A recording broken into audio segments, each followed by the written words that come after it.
அதோட கதாசிரியர் கதை வசனம் அண்ணன் ஜோதிமணி அவர்கள் வந்து ரொம்ப இது வந்து அதாவது சும்மா மேல் போக்கா இல்லாம கீழ்மட்டத்துல எப்படி மக்கள்லாம் ஒரு விவசாயி என்னென்னலாம் அவசரப்பட்டான்னு சொல்லி, ஏன்னா அவங்க கண்ணு முன்னால அதை நான் பார்த்துருக்காங்க.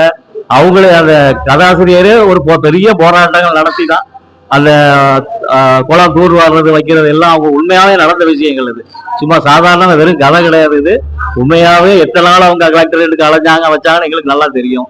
அதை வந்து அரசியல்வாதிகள் வந்து பாத்தீங்கன்னா எல்லாம் சும்மா மேல் போக்கா அப்படி தோண்ட இத்தனை ஏரியா தோண்டலாம் அத்தனை ஏரியா தோண்டனுங்காங்க. அதெல்லாம் உண்மையா எங்களுக்கு தெரியல.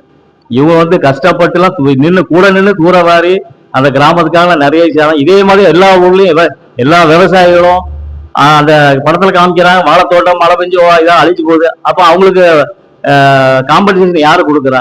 அவளை கஷ்டப்பட்டு செலவழிச்சு அந்த விவசாயம் பண்ணி கடையில வாழை எடுக்கிற நேரத்துல பார்த்தா மழைகளை வந்துடுது. அப்ப எவ்வளவு கஷ்டப்படாங்க. இதுக்கு அரசு எவ்வளவு உதவி செய்யணும் அவங்களுக்கு.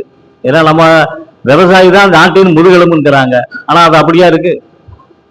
அப்படி இல்லவே இல்லை. அது தலைகீழா இருக்கு. ஸோ இந்த படம் வந்து இந்த நம்ம ஸ்டேட்ல மட்டும் இல்ல, மாநிலத்துல எல்லா மாநிலத்திலும் இந்த படத்தை பார்த்தாங்கன்னா கொஞ்சம் எல்லாருக்கும் கொஞ்சம் நல்ல ஒரு விழிப்புணர்வு வரும். ரொம்ப நன்றி.